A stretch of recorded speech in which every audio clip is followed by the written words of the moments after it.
Stove ಮೇಲೆ PAN ಇಡಿ.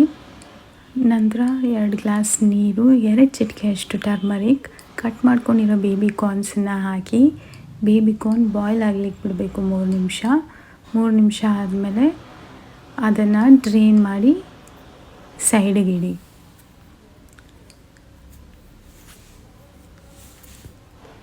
ಈಗ ಅದೇ ಫ್ರೈಯಿಂಗ್ ಪ್ಯಾನಿಗೆ 2 ಸ್ಪೂನು ಎಣ್ಣೆಯನ್ನು ಹಾಕಿ, ಎಣ್ಣೆ ಕಾದ್ಮೇಲೆ ಕುಕ್ ಮಾಡ್ಕೊಂಡಿರೋ ಬೇಬಿ ಕಾರ್ನ್ಸನ್ನು ಅದಕ್ಕೆ ಹಾಕಿ ಫ್ರೈ ಮಾಡಿ.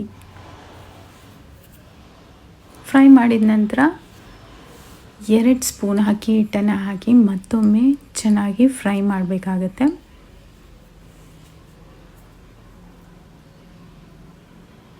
ಫ್ರೈ ಮಾಡಿದ ನಂತರ ಒಂದು ಮೀಡಿಯಮ್ ಸೈಜ್ ಕಟ್ ಮಾಡ್ಕೊಂಡಿರೋ ಈರುಳ್ಳಿ ಮತ್ತು 2 ಹಸಿರು ಮೆಣಸಿನ್ಕಾಯಿಗಳನ್ನು ಹಾಕಿ ಫ್ರೈ ಮಾಡ್ತಾನೆ ಇರಿ. ಆನಿಯನ್ಸ್ ಓವರ್ ಕುಕ್ ಆಗಬಾರ್ದು, ಹಾಗೆ ಫ್ರೈ ಮಾಡಬೇಕು. ನಂತರ ಪಿಂಕ್ ಸಾಲ್ಟ್ 1/4 ಸ್ಪೂನು, ಅರ್ಧ ಸ್ಪೂನು ಪೆಪ್ಪರ್ ಪೌಡರನ್ನು ಹಾಕಿ ಚೆನ್ನಾಗಿ ಮಿಕ್ಸ್ ಮಾಡ್ಕೊಳ್ಳಿ.